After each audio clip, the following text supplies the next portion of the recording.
Olá, eu me chamo Daniel Lago, sou fisioterapeuta, especialista profissional em fisioterapia respiratória e fisioterapia em terapia intensiva pela Sobrafir Confito e doutor em ciências pela Universidade do Estado do Rio de Janeiro, UERJ.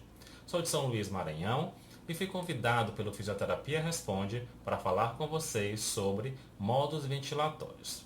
Pensando na ventilação mecânica, a gente vai lembrar que ela é um suporte ventilatório para pacientes com insuficiência respiratória. Ou seja, eu vou utilizar a ventilação mecânica para pacientes que não conseguem, por algum motivo, manter a sua ventilação espontânea. Essa substituição da função respiratória pode ser parcial ou total. Para que eu consiga chegar até a explicação de modos ventilatórios, eu tenho que entender como é que é o ciclo respiratório na ventilação mecânica. Eu vou ter 4 fases no ciclo. A primeira fase é o disparo, é o início da respiração. A segunda fase é a fase inspiratória. Depois eu tenho a ciclagem, que é a mudança da fase inspiratória para a fase expiratória. E por fim, a fase expiratória. Esse ciclo ele pode ser deflagrado de várias formas. Eu posso ter ciclos que eu vou chamar de mandatório ou controlado. Esse ciclo, o ventilador mecânico vai fazer todas as 4 fases da ventilação. Tem um segundo tipo de ciclo, que é o ciclo assistido, no qual o paciente dispara, ele inicia a respiração e o aparelho faz o restante das fases. E por fim, o ciclo espontâneo, no qual o paciente dispara, faz a fase INS e a ciclagem é do ventilador e o paciente faz a fase expiratória. Então, de acordo com a condição clínica do paciente, eu vou ter momentos em que ele vai estar recebendo ciclos controlados, ora ciclos assistidos e com a evolução ciclos espontâneos.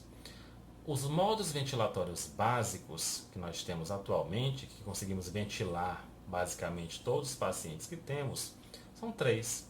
O modo assistido controlado a volume, VCV, o modo assistido controlado a pressão, PCV, e o modo PSV, ventilação com pressão de suporte. Nos 2 primeiros modos, o assistido controlado, eu vou ter ora ciclos controlados e ora ciclos assistidos. O ciclo controlado vai ocorrer quando o paciente não tem condições de iniciar a ventilação, não tem drive ventilatório, não tem força muscular, está sedado, anestesiado, por exemplo. O ciclo assistido vai ocorrer quando o paciente já tem condições de iniciar a ventilação, já tem drive respiratório, já tem força muscular e consegue fazer um esforço respiratório para iniciar a ventilação. Comparando o modo VCV com o modo PCV, o que a gente vai ter de diferença? Basicamente, os parâmetros ajustáveis. Então, no modo VCV, volume controlado, eu vou precisar determinar um volume corrente, com base no peso predito do paciente, e um fluxo inspiratório. Ou seja, eu vou dizer para o aparelho quanto que eu quero de volume em cada incursão respiratória e com qual taxa de fluxo isso vai ser oferecido ao paciente. No modo PCV, eu já ajusto a pressão que vai ser gerada no sistema e também ajusto o tempo inspiratório. Ou seja, quanto que eu quero que o sistema pressurize para gerar determinado volume e por quanto tempo vai ocorrer essa pressurização. Em ambos os modos, eu preciso determinar a frequência respiratória, ou seja, quantas vezes o paciente vai respirar durante 1 minuto. Eu preciso ajustar ainda a fração inspirada de oxigênio, a FiO2, quanto de oxigênio eu vou oferecer ao paciente durante a ventilação. Ajusto ainda a PIP, a pressão expiratória positiva final, e também a sensibilidade inspiratória, que é o parâmetro relacionado ao disparo, ao quanto de esforço o paciente vai ter que fazer para conseguir fazer com que o aparelho entenda que ele está fazendo força para respirar, que ele está com condições de disparar o ventilador.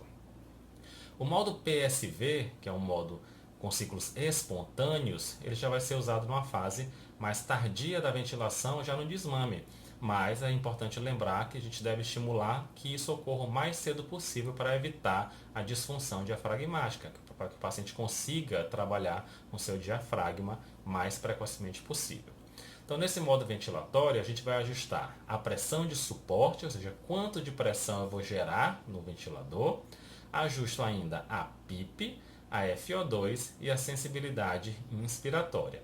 Notem que no modo PSV eu não ajusto a frequência respiratória. Então, o aparelho não tem uma frequência programada para enviar para o ventilador, para o paciente.